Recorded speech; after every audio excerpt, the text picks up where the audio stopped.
세계적으로도 내로라 하는 배우들만이 모이는 미국 배우 조합상 측에서 오징어 게임 팀을 초대했습니다. 미국 LA로 날아간 오징어 게임 팀은 시상식 현장을 발칵 뒤집어 놓았는데요. 오징어 게임 팀이 상을 무려 3개나 거머쥐었던 것입니다. 전 세계가 오징어 게임의 저력에 감탄하는 가운데 더욱 놀라운 일이 현장에서 벌어졌습니다. 모두의 이목은 정호연에게 집중되었는데요. 소식을 접한 중국은 왜인지 부들거리며 그녀를 향해 악플을 달고 있습니다. 과연 그곳에서는 무슨 일이 있었던 것일까요? 이정재와 정호연이 남녀주연상 수상으로 역사적인 이정표를 세웠다. 오징어 게임이 SAG상의 역사를 새로 만들었다. SAG 유권자들은 역사를 만들 기회를 맞았고 오징어 게임으로 신기원을 열어야 한다는 유혹을 거부할 수 없었다. 지난 2월 28일 미국 LA에서 열린 SAG 어워즈에서 오징어 게임의 이정재는 남우주연상을, 정호연은 여우주연상을 수상했습니다. 거기다 작품 자체에 대한 스턴트 앙상블상까지 수상해 오징어 게임이 총 3개의 상을 타게 되자 외신들은 이를 대서특필하고 나섰죠. SAG는 15만 명 회원의 투표로 결정되는 상인데요. 미국의 배우들이 동료의 연기력을 평가해주는 상이기에 시상식 중에서도 막강한 권위를 자랑합니다. 그 SAG를 다름 아닌 한국의 오징어 게임 팀이 휩쓸었다는 것은 정말 엄청난 일이었죠. 심지어 비영어권 드라마가 드라마상을 몇 개나 받아간 것은 SAG에서 최초였다고 합니다. 이렇게 되면 올 9월에 있을 에미상에 대한 기대가 더욱 커지는데요. 에미상은 방송계의 아카데미상이라고 불릴 정도로 방송계에서 권위를 인정받는 시상식인데 한국 영화 기생충 이전에는 한국과는 거리가 멀었었지만 오징어 게임 열풍으로 한국인이 에미상에 그 어느 때보다도 가까이 다가섰습니다. 한편 SAG에서 이정재의 경쟁 상대는 브라이언 콕스, 티에라 컬킨, 제레미 스트롱 등 서구권에서 매우 유명한 배우들이었고 정호연의 경쟁 상대는 이름만 들으면 아는 리즈 위더스푼, 제니퍼 애니스톤이었습니다. 앙상블 스턴트상의 후보로는 코브라 카이, 더 팔콘 앤드 더 윈터 솔저, 로키 등이 있었는데요.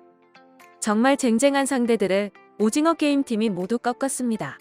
특히 액션으로 유명한 마블 히어로 드라마를 제친 것은 정말 엄청난 의미를 지닌다고 할 수 있는데요. 이건 역시 오징어 게임 신드롬의 위력을 말해주는 것입니다. 한국보다 미국에서 더 강력한 위상을 가진 오징어 게임입니다. 할리우드 시상식 예측 전문 매체 골드더비는 이정재가 HBO의 인기 드라마 석세션에 출연했던 스타 3명을 쓰러뜨리고 큰 승리를 거뒀다며 이것은 SAG 역사상 2번째 사례라고 전했습니다. 정호연은 시상대에서 울먹거리며 수상 소감을 전해 보는 이들의 마음을 찡하게 만들었는데요. Thank you.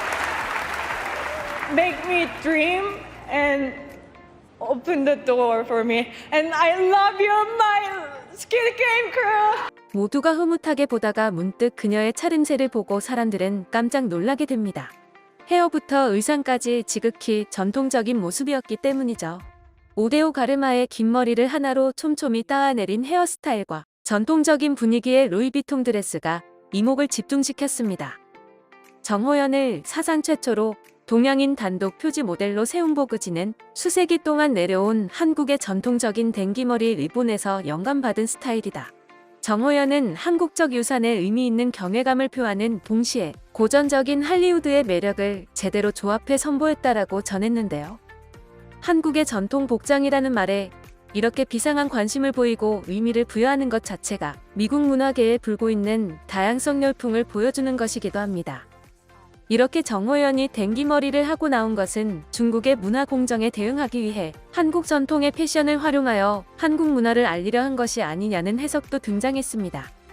한편 이 자리에서 정호연이 입고 나온 한국적인 분위기가 감도는 루이비통 드레스는 정호연이 루이비통에 직접 한국 전통 디테일을 넣어달라고 부탁한 것이라는데요. 그래서 루이비통 측은 드레스를 만드는데 210시간을 매달렸고 드레스에 올려진 크리스탈과 은빛 구슬, 자수를 놓는 데 110시간을 들였다고 합니다. 시상식이 끝난 뒤 정호연의 스타일리스트 제니조는 인스타그램에 정호연의 댕기머리 스타일링 과정을 공유했는데요. 사진과 함께 댕기머리는 한국의 전통 의상인 한복과 함께 선보이는 묶음 방식이라고 소개했습니다. 한국을 알리려는 그들의 노력에 네티즌들은 감동했습니다. 다 떠나서 우리 문화가 고유명사 그대로 불리게 되어 너무 좋다. 게다가 호연정 정재리가 아닌 정호연, 이정재로 호명해주는 것도 너무 좋고. 사소한 부분 하나라도 의식적으로 한국과 한국 것을 알리려 노력하는 모습이 참 고맙고 예쁘게 느껴지네요. 이런 가운데 한복을 중국의 문화라고 우겨오던 중국인들은 뿔이 단단히 났습니다. 한국 배우가 왜 중국 전통 의상을 입고 갔냐며 성화인데요. 하지만 전 세계는 중국이 숨쉬듯이 하는 일이 문화예속화 시도라는 것을 알고 있어 아무런 관심도 주지 않거나 중국을 조롱하는 것으로 받아쳤습니다. 나는 중국이 예수가 중국 출신이라는 증거가 있다고 말하기를 기다리고 있다. 중국이 모든 것을 중국 것이라고 주장하는 것은 이제 놀랍지도 않다. 전 세계적으로 한류 팬이 폭증한 만큼 한국 드라마와 영화 등에서 전통 문화를 바로 알리는 시도가 더욱 많아지기를 바랍니다.